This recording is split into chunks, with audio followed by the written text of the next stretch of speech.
Welcome back to Big Boss Biscuits, where we explore real-world leadership through everyone's favorite coach, Ted Lasso. I'm your host, Kirsten Penalosa, and today's guest has made it a career out of refusing to give up on people when everybody else has. He's been called into companies where pretty much everybody has written the same prescription: do not resuscitate. Most people see terminal cases. Jeff von Straten, though, sees people worth fighting for. Jeff is an agent of change, a servant leader, and a professional diamond dog. Over 2 decades, he served as the CEO, president, and now as a consultant and coach of companies in that sweet spot of just 10 to 200 million in revenue. So here's what makes Jeff different. While everyone is just looking at spreadsheets and writing obituaries, Jeff is actually looking at people. He's identifying strengths, building high-functioning teams, and creating clarity of a vision in environments where cynicism has become the corporate language. He's a guy who walks into the room, gets down on the floor, metaphorically and sometimes literally speaking, and says, "All right, let's howl this out. What's really going on here?" Today, we're asking, what does it take to resuscitate a culture everyone else has given up on? How do you find your Nates, your Beers, your Higgins, your Roys in organizations that have forgotten how to believe? And most importantly, how do you refuse to sign the DNR? Jeff, welcome to Big Boss Biscuits. I'm so glad and so happy that you're here today with me. Thank you, Kirsten. In Ted Lasso, we have a moment where we know that Rebecca got the club from a divorce settlement. She doesn't want the club to succeed. She does everything in her power to sabotage Ted's efforts to make the team and the club successful. And when I thought about your story and the work that you've done, you are a servant leader, you are passionate about people, and you have come into environments where people just said, nope, just don't resuscitate. And they didn't want the company to be successful anymore. How do you go about it when you first step into that kind of environment?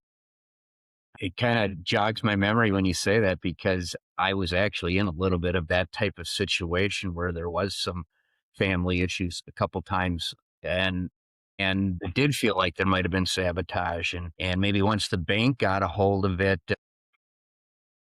they kind of did everything they could to write you off, and all of a sudden, whole believe thing, people started believing what they're hearing. You tell them enough times and they start believing it, so you're going into it trying to reverse that and reverse it very quickly, and it's not easy to reverse anything quickly.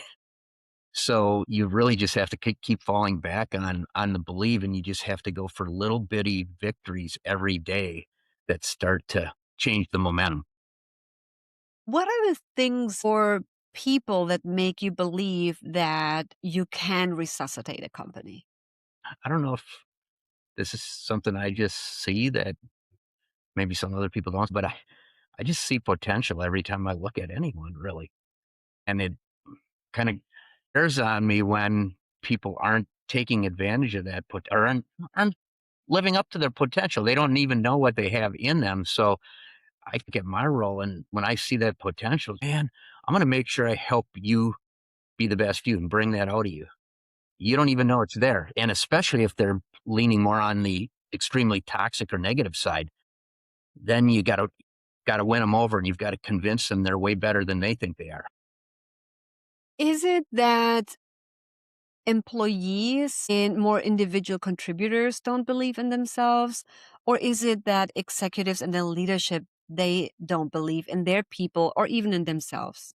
I think a lot of times it's just the environment, and maybe call it the culture, and it's toxic, and you got people telling you you're going to fail.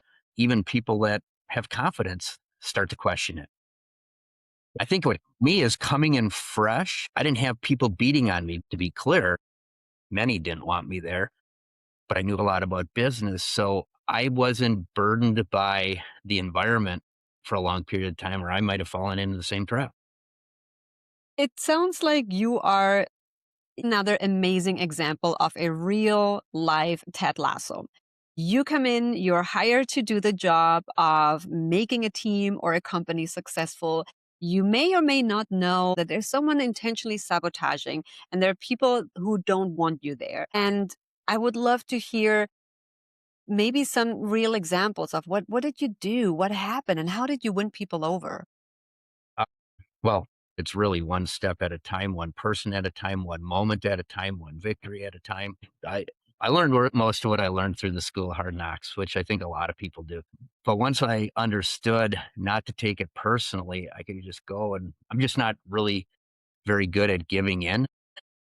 Like, I think it's a good quality. I'm super resilient, so I'll often just try to power through things, and I just won't even hear things just go in one ear and out the other if they aren't consistent with what the mission and the vision is. And the mission and vision is to save this company. So take it out of survive mode and bring it to thrive mode. And the only way you can do that really is to get everybody pulling the same direction. But they have to know what the direction is first. And you have to say it and say it again and then say it again and again and again. You can't say it enough times. The only time you know you're saying it enough is when they tell you, shut up, I get it. Ted, at the beginning, doesn't concern himself enough with winning. He even says it multiple times. For me, the most important thing is helping those young men to become the best versions of themselves on and off the field. So, how do you inspire the vision of let's turn this ship around and win Well, together? I didn't make it about winning, and I learned this the hard way too. If you're always focused on the outcome, which Ted wasn't, he was focused on the process and the people. Both are important. The outcome slash the winning results, they take care of themselves. But you had to establish a vision, and that vision was we're going to be a team and we're very capable. And each one of you have something to contribute. And you may not know what that is yet. I may not know what that is, but I can guarantee you, you do. I just can't prove it yet. That was one of my favorite sayings. Actually, I like to use it is I can guarantee we will thrive. I just can't tell you all the ways yet because we don't know. We'll figure it out as we go. But we had a vision, and that vision wasn't what we were. It's what we want to be. That's one of the many things that make me passionate about human centered leadership or servant leadership. It's looking at the people, the talents, and their potential, and then bringing them together to work collaboratively, collectively on being a good team. It's not so much about focusing on the outcome, it's focusing on the people and the good working environment that we create, and the outcomes and the successes will follow naturally. However, I have experienced and seen and talked to some executives or leaders who focus way too much on the outcome. How do you talk to those executives to get them on board with your vision? I mean, you want to know where you're headed. I like to make it a vision of where you're headed. You need to know where you're trying to get to, or how are you going to get there. But then you have to just let go of it and figure out where you are now and fall in love with the process of improvement, the process of getting better. Back to Ted, like I think he was far more patient than I probably was a lot of times. I felt a much bigger sense of urgency, like this thing's going to collapse and it's going to collapse soon. So we have to really operate with a sense of urgency. But he probably did a way better job kind of reading the room and just trusting the process and trusting the people. And that's why that's probably why I got so attached to the show because I'm like, wow, I think I did some of those things, but there's some of these other things I could have done far better. But you win people over, and that's what he did, one by one, and then he would lose them. He won Nate over, and then he lost him. And he even won Rebecca over to the point that then she bought into his vision of succeeding. But how many times you have to bring the biscuits in to win her over? What are your biscuits that you bring to the executives to win them over? I think number one, just like a sincere interest in them, but they also have to show a sincere interest in the cause. And I realize their head might not be there yet. So the best way I can get their head there is to show those little victories and show what they can contribute. People in tough situations, people tend to see the bad things. They even tend to see that in good situations, but they tend to see the bad things and not the good things. And I mean, one of the things I always did, and I learned this in my leadership program from my coach, who was exceptional, Lee Brower, was just positive focus. We're going to start everything in the morning with something positive to try to set the momentum. And, Ted was like really good at that too, obviously. He would have his times alone where he would get way down, and I had more than my fair share of times alone when I get way down, but he didn't show that to his people. And when you think about the ones who are actually actively contributing to the toxicity and the dysfunction in a company that got the company to the point of being nearly dead, how do you work with them? And when do you get to the point to say, we have to part ways? That's a great one because, I've been fortunate enough to win some over, and unfortunately, sometimes we had to move on, and you had to try to figure that out. But I kind of found that if you can find perhaps the most toxic or the most negative person and you can somehow get through to them, boy, that everybody follows. But you might not, and there's a great chance you won't. And then you have to have the very honest talk that, hey, here's where we're going. I'd love to have you with me. But right now, you're either on the other side of the fence or you're riding the fence because people love to ride the fence too. And I'd say, I'm going to give you every opportunity to get on our side of the fence. And I'm going to give you X amount of time to do it. But if you're not there, we're moving on. Some people just fire on the spot. I didn't like just firing on the spot. I wanted to have that conversation first because it's a person that you're talking to and it's a livelihood. And if you can win them over, you can. But if you don't have the time or it's not going to happen and it becomes pretty clear sometimes it's not going to happen, you move on. But I think, a good way to do that and a bad way to do that. And don't miss the opportunity to help them understand the why. Talking about the why, the purpose of a vision and why we're trying to achieve something, that inspires a lot of people to be part of it, to be part of the team. That's where you get the buy-in. And then we have a disconnect where leadership is not talking enough about the why. So how do you bring people in? How do you create that buy-in through talking about the why? Well, so one thing I really felt strongly about for myself, and I would communicate this to my executive team, was when you have a company that's got a few hundred people, I took my responsibility very seriously because it wasn't about me. There were so many people depending on me directly. But then if you take their significant others, their family, their extended family, all of a sudden 300 people might be 3,000 people. They're depending on you to do the right things. And that's a big responsibility. It's too much for a lot of people when you start thinking about it that way.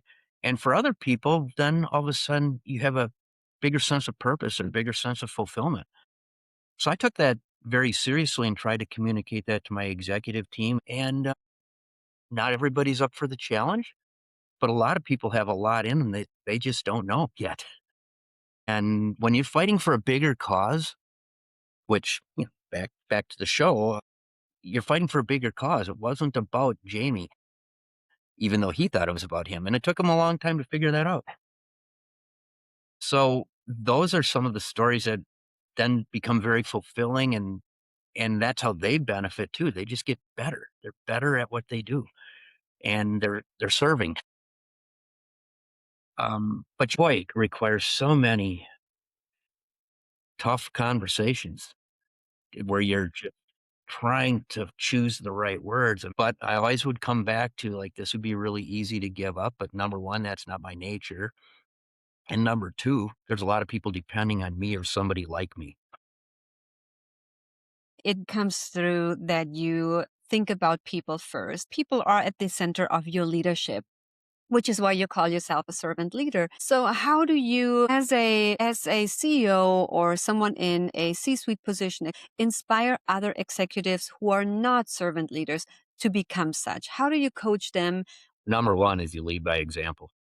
I mean, every single day you have several opportunities to role model what that means. And if you do 9 of them right, and you do one of them completely wrong, guess what? Guess which one people pin their hat on. So number one, you role model. And then number two, you ask a lot of questions and you explain your behaviors. Because there's a lot of behaviors that are hard to understand. Like sometimes you have to act very quickly. If the ship is sinking, you have to act very quickly. You don't have time to nurture. Wait, I shouldn't say that. You always have time to nurture, but you might not have the amount of time you want to do that. But you always have time to show lessons and role model. So that's what I would try to do in the best way I could. I knew I couldn't change people. I couldn't make them do what they wanted, what I wanted them to do, but I could role model and I could hope to inspire them and I could hope to talk about what that looks like. And then the choice is theirs. And if they can't, honestly, if they can't make the choice, then I'll make it for them. Have you ever had a situation where you had a Nate Shelley, an amazing individual contributor who was elevated into a leadership position, but then as he or they were going through their leadership path, they started to become toxic. And rather than being a servant leader, they put people down and humiliated them. If you have an example like that, what have you done? And if not, what would you have done? It's crazy what titles do. But if somebody gets a title like that, you are no different today than you were yesterday without the title. In fact, I've had people say, if you give me the title, I'll be a better leader. And that's a good opportunity to talk because it doesn't quite work that way. I personally like to look at myself if I've elevated somebody to a certain position and they're not handling it properly, that kind of comes back on me. I've got to have the conversation. I've also got to coach better. I've got to model better. I've just got to explain that better, and I've got to demand the best of them because I'm demanding the best of me. So I've had several examples like that. 'Cause I've gone into companies in various stages of distress for whatever reason. So I don't always have a lot of time, and I have to make some pretty significant changes to executive teams. But I go in not wanting to do that. I want the people to adapt and grow into what we need, but sometimes they can't in the amount of time we have. But what's kind of interesting, Kirsten, is I've made a couple changes like that where I've let people go and I'll hear from them later, a year or two down the line, and they'll say, that was the best thing that ever happened to me. And I'm like, what? And they'll be like, well, now I'm doing this and I learned that. But that's kind of how life works. You got to get kicked around a little bit once in a while. I mean, look at Jamie again. I love the Jamie stories in general in the world out there. I myself have one. And as I'm hearing you share your experience, I'm thinking about one of the first leadership opportunities I had. It was a client experience department in a tech company. They were experiencing a lot of growth and suddenly they were not able to keep up with the demand. So I was brought in to turn the ship around. Not a sinking company, but a sinking department. I saw the urgency. So I thought, let's just fix it real quick. But what I didn't know is that I needed to build a rapport first, look at the people, get to know them better, and get the buy in. So I made the mistake that you were saying, like, yes, we need to act with urgency, but you also need to take care of the people. I didn't take care of the people. I thought that by fixing issues, I would be taking care of the people. And, I never recovered from that initial mistake. And I left, not on the most gracious terms. But ultimately, that was one of the best things that could have happened to me because after that, I started to get coaching. I read leadership books and I worked on my leadership skills. So I can agree with what you're saying that sometimes you just have to be thrown around a little bit and experience those hard failures to then lift yourself up from there. But what coaching could you have given me if you would have met me many years ago? Yeah. No, that's a really key point though, because I probably went some of this through the same things myself because I mean, one thing with leadership is you don't always have the amount of time you want. You don't have the resources you want. You don't have clarity and you just have to make the call. And sometimes it's wrong. That's where you learn.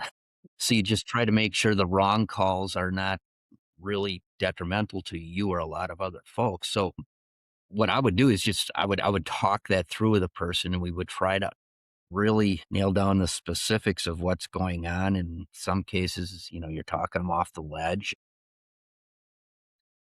It's very specific to what that person is going through, but the lesson out of it all is you have to be fearless and you have to understand that you're going to get punched in the mouth a few times.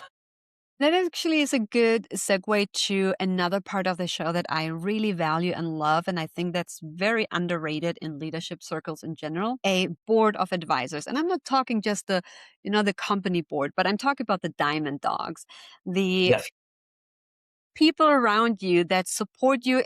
How can we inspire leaders today to have that support group, either within or outside of a company, to discuss areas of their lives or work and help them navigate them, even if the advice might not be the best? Yeah, that's a great one. I think of two things. I know in at least, well, actually probably all five of the cases where I was the CEO of a company, it became pretty clear. We put an employee engagement committee together, and I didn't want any leaders on it at all because you had to demonstrate that you were willing to listen and you were empowering people. Even in a severe financial situation, I gave them a budget to do things. And the point was to start to empower people and get a voice because they know what's going on oftentimes better than you know what's going on. Because my second thought on your question was if you're in a CEO spot, it's a very lonely position.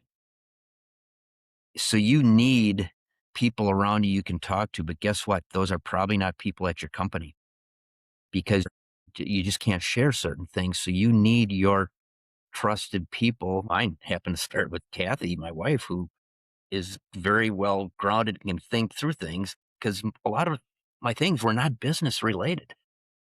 They weren't at all. They were people related. They translated to business issues, but you had to figure out that. So I had my close circle of people I could go to with certain things, sometimes just to vent, sometimes to get great ideas, and sometimes just to keep my sanity. But if I could get the culture right and we were pulling together towards a common objective, there was a fantastic chance we were going to succeed and make it and move from survive to thrive. And we did it every time. And it was like it kind of showed me the how good people are when the chips are down, how good they could be, how much they can step up. Your job is just simply to give them that opportunity and inspire them and role model. Believe and see the potential. I love it. So you're saying that in the 5 examples where you brought in to resuscitate a company, you were always successful. There was not one example where you didn't resuscitate the Well, company. to be clear, we weren't successful in every single endeavor along the way, but in every single case, we moved from a company that probably was a great chance we weren't going to make it to a company that was thriving. And that was one of the last couple companies I was at. I use that one all the time. Survive to thrive, survive to thrive. We're going to I was very clear. I can remember this because it was during COVID. It was like in September of 2020 where I had a company meeting. We're all video. Nobody could be there, 200 of us. And I just said, we are now out of survive mode. And we were. We were on solid ground and we could make it. COVID wasn't over. We didn't have any revenue yet because what we did was totally public events, but we were clearly moving into thrive mode because I could tell our people were there mentally and I knew financially we were in thrive mode. There were plenty of missteps along the way. You're trying to win the war, not the battle. So you got to keep in mind where you're trying to get to again. And that was survive to thrive. And thrive was defined as we weren't trying to figure out every day whether we were going to make it to the next day. We were trying to figure out how we were going to be even better. Would you say that creating a positive work environment was the primary reason that a company moved from surviving to thriving? For sure. Not the only reason, but for sure. I'm not sure you can do it without. I'm not sure. I mean, if you could, why don't the best sports teams with the most talented athletes win every single year? You'll hear it in sports a lot. What's the clubhouse like? We had a great clubhouse. We have great chemistry. We're pulling together. I don't think you can. I mean, my experience is demonstrated that you can't. You can survive for a while. You can maybe even thrive for a while, but it'll catch up with you. I hope more executive leaders and CEOs hear you say that. I've been shouting it from the roofs because I firmly believe that a healthy work environment and good work culture will lead to amazing outcomes. Yeah. Here's the challenge. You can't measure it. So that's why people bail on it sometimes because they can't measure it. And it feels soft. It sounds soft. It's real.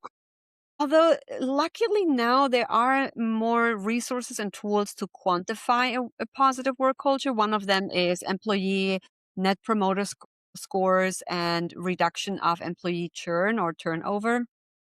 I think the issue is that executives don't focus enough on positive work culture. They have a people team, but there's still a disconnect. Somebody's pounding on them for outcomes. Either maybe it's Wall Street, maybe it's their bank, maybe it's their owner, whatever, but somebody's pounding on them for outcomes, so they're outcome focused. And culture isn't really outcome focused. It's a process. It's a way of doing things. I use this company out of London that I used it at 3 companies. I loved them. Engagement multiplier. And we did quarterly surveys with our people, and they told us a lot of times what we didn't want to hear, but what we needed to hear. So, coming back on the part of leadership is sometimes very lonely, especially the higher you are in a leadership position. I think Ted goes through some of his own challenges. He has personal issues going on, like the divorce.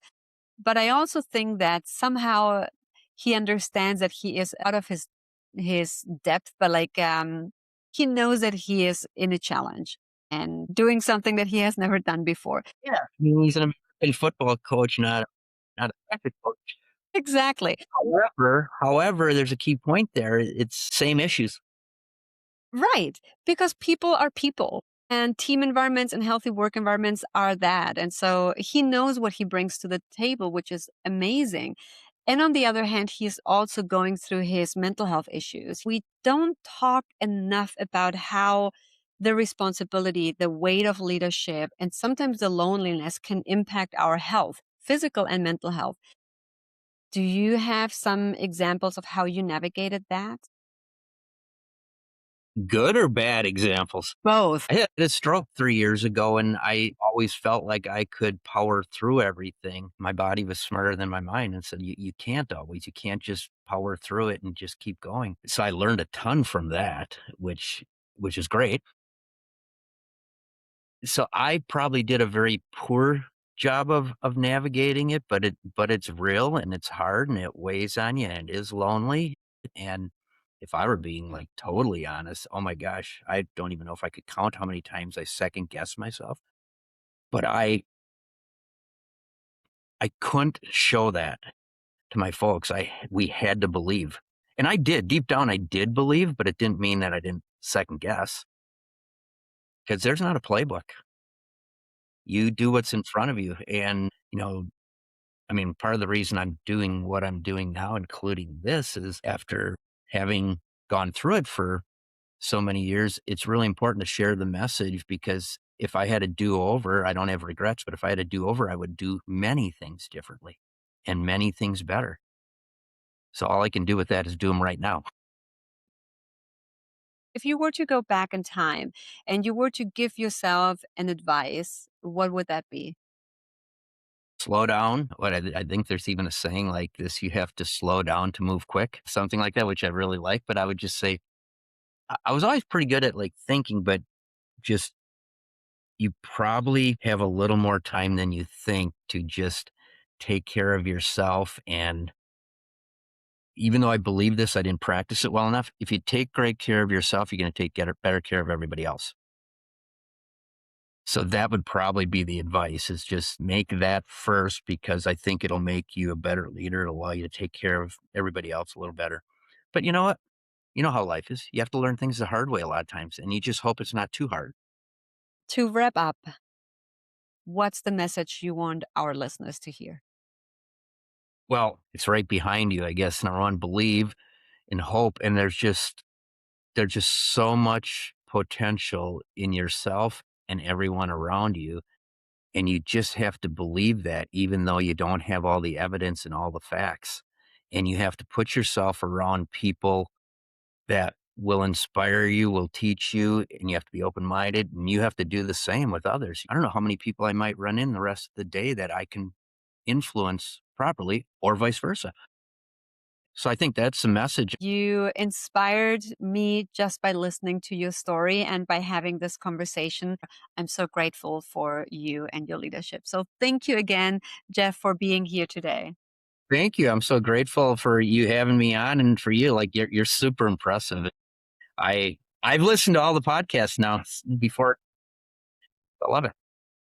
You don't know how much this means to me. I really needed to hear it today because, yeah, we have moments of second guessing what we do.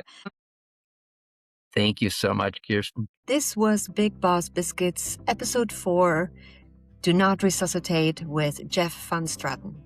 You can find Jeff on LinkedIn. Just search for his full name, Jeff Van Straten. Or you can find him online with the Promontory Strategy Group. The website is promstrategy.com. If you are passionate about human-centered leadership, please follow or subscribe and share with your network. You can also find me on LinkedIn under Kirsten Penalosa, or Instagram. My handle is @kirsten.penalosa, and I hope to see you next time.